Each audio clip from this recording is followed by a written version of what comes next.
বন্ধুরা, কেমন আছো তোমরা সবাই? আশা করছি তোমরা সকলে ভালো আছো। আমরাও কিন্তু খুব ভালো আছি। এসএম রূপকথার নতুন আরও একটা ঝলমলে ভ্লগে তোমাদের সবাইকে অনেক অনেক ভালোবাসা জানিয়ে আজকের দিনটা শুরু করছি।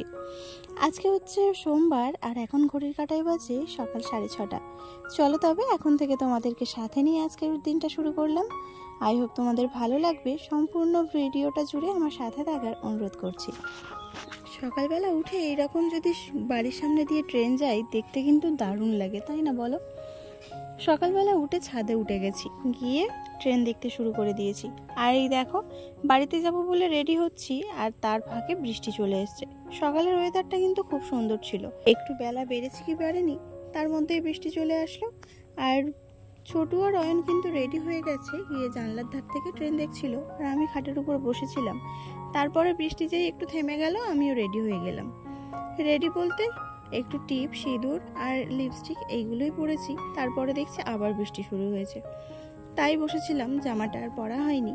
তো ছোটু দেখো লিপস্টিক পরে আর ঠোঁটটাকে কেমন করে দেখালো, আর তারপর ওর বাবাকে গিয়ে একটা হামি খেয়ে আসলো। তো চলো আমরা কিন্তু শেষমেশ রেডি হয়ে বেরিয়েই পড়েছি। আর এখন ঘড়িতে কটা বাজে বলো তো? ঠিক 11:30 মতো হবে। এই সময় বেরিয়ে গেলাম। আর বাড়ি যাওয়ার সময় অত কিছু ভিডিও করতে পারিনি, কেন বলো তো? যেহেতু বাড়ির থেকে আসার দিনে তোমাদেরকে অনেকক্ষণ ধরে ভিডিও করে করে দেখিয়েছি, আর সেই দিন বিকেলবেলা বেরিয়েছিলাম আর বাড়ি পৌঁছাতে ঠিক 8:30 মতো বেজে গেছিলো। ওই জন্য আজকে আর সেইভাবে ভিডিও করতে পারিনি। ছোটু ঘুমিয়ে পড়েছিল মাঝ রাস্তায়, আর এতটাই হাত পা ধরে গেছিল না। এই যে ফাঁকা জায়গাটা, যেটা আমি সবসময় দেখাই যখনই বাপের বাড়িতে যাই, তো এই ফাঁকা জায়গাটায় এসে একটু দাঁড়ালো। এর আবহাওয়া, এর পরিবেশ আমার খুবই ভালো লাগে। ওই জন্য তোমাদের দাদাভাইকে বললাম চলো একটু এই জায়গায় গিয়ে দাঁড়ানো যাক।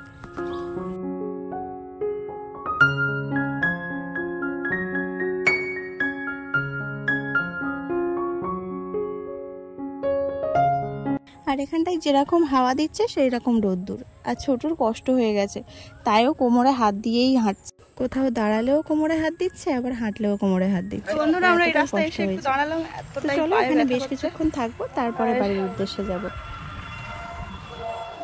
এত হাওয়া দিচ্ছে, বেশ ভালো লাগে।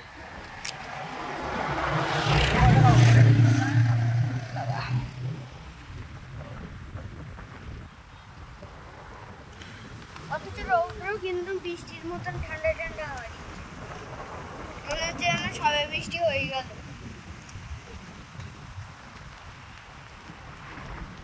চলো এখানটায় কিছুক্ষণ দাঁড়াবো, তারপর আবার বেরোবো, আর বাড়িতে গিয়ে একেবারে কথা হবে। ফ্যানটা চালা। তো বন্ধুরা সবে মাত্র বাড়িতে আসলাম, আর এখন ঘড়িতে বাজে 2:05। তো চলো এখন স্নান করবো, ফ্রেশ হবো, তারপর একটু খাওয়া দাওয়া করে তারপর তোমাদের সাথে আবার আসছি।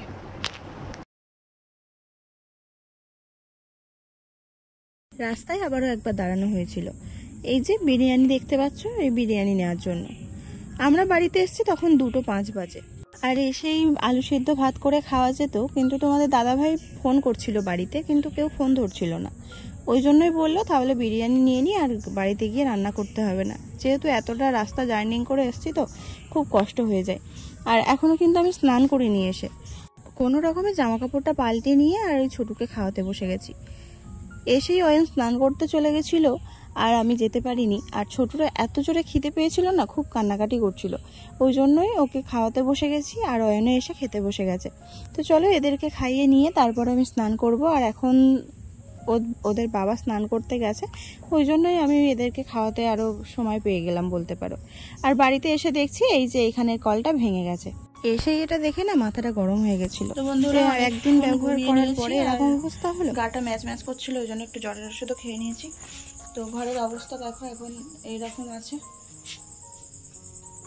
তো এখনো কিছু সেভাবে গোছাইনি, শুধু বিছানার চাদরটা পেতে শুয়ে পড়েছিলাম।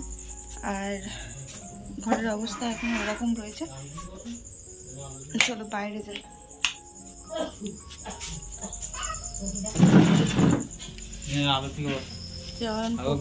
ওখানে আর ডাল ছানা হবে। এই যে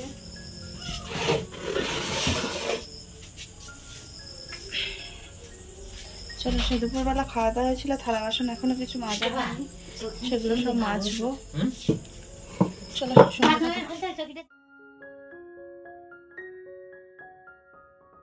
আমরা যখন বাড়ির থেকে গেছিলাম তখন রান্নাঘরে সবেমাত্র একদিন রান্না হয়েছিল।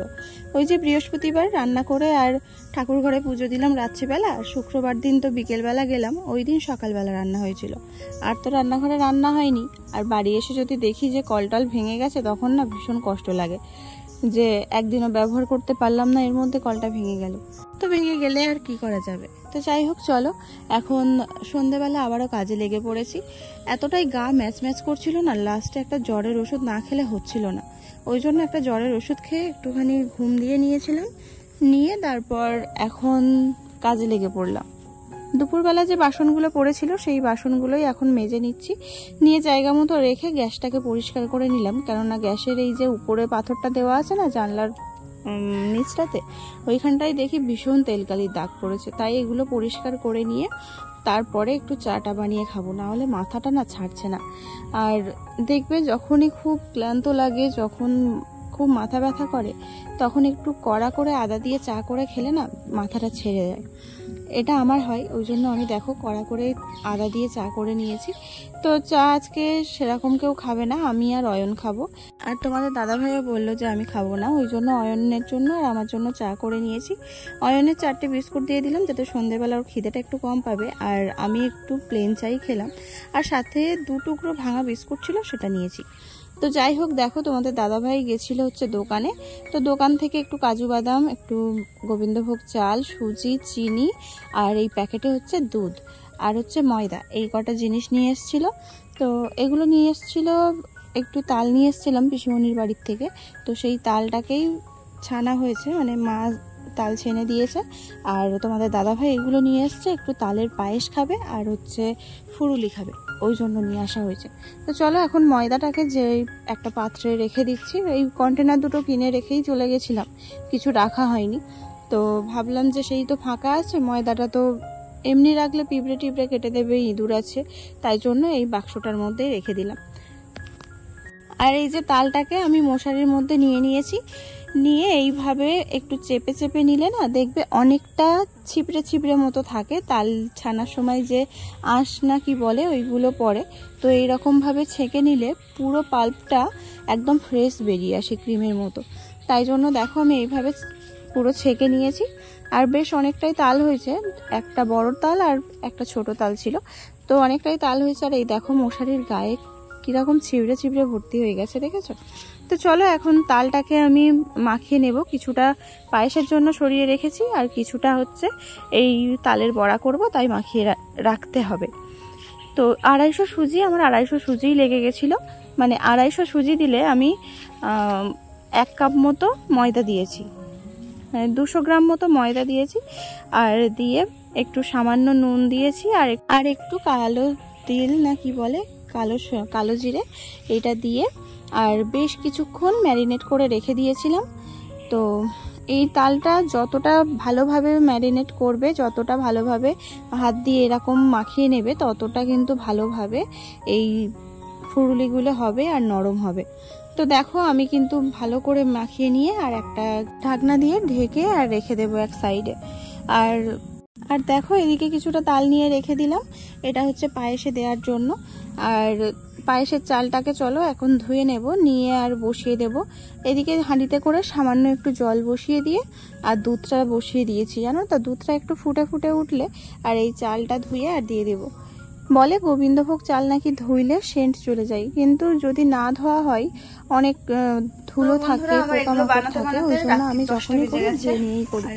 তো চলো চালটা দিয়ে দিলাম, ওতে একটু এলাচ আর তেজপাতা দিয়েছি। আর এই যে কাজু বাদামগুলো আর ভাজবো না, ওইভাবেই দিয়ে দেবো। তাই কাজু বাদামগুলোকে একটু ফাটিয়ে নিয়ে দেখে নিলাম ভিতরে পোকা আছে কিনা, তারপরে জলে ধুয়ে আর দিয়ে দিয়েছিলাম। তারপর নর্মালি যেরকম পায়েস রান্না হয় ওই রকম পায়েস করে, আর বেশি একটু শুকনো করিনি, অয়নের জয়ের জন্য কিছুটা তুলে রেখেছিলাম, ওরা আবার তালের পায়েস হয়তো নাও খেতে পারে। তো তুলে রাখার পরে যে তালটা আমি আলাদা করে রেখেছিলাম সেই তালটাকেই দিয়ে দিয়েছি। আর এদিকে দেখো আমার সেই ম্যারিনেট করে রেখেছিলাম যে এখন ছোট ছোট লেচি কেটে আর এই ফুললি বানিয়ে নিয়েছি, তার জন্য একটু লঙ্কা ভাজতে দিয়েছি। আর তোমাদের দাদাভাই ওই দেখো খাচ্ছে, চলো দেখে দেখাই, দেখেন এই দেখো খাচ্ছে। কেমন হয়েছে দেখো? সত্যি একদম নরম হয়েছে পায়ের ইয়েগুলো, ভীষণ নরম হয়েছে। এটা তোমার খেতে হবে না, আমি খেয়ে নিই। চলো খাওয়া দাওয়া করে নি, তারপরে আবার আসছি।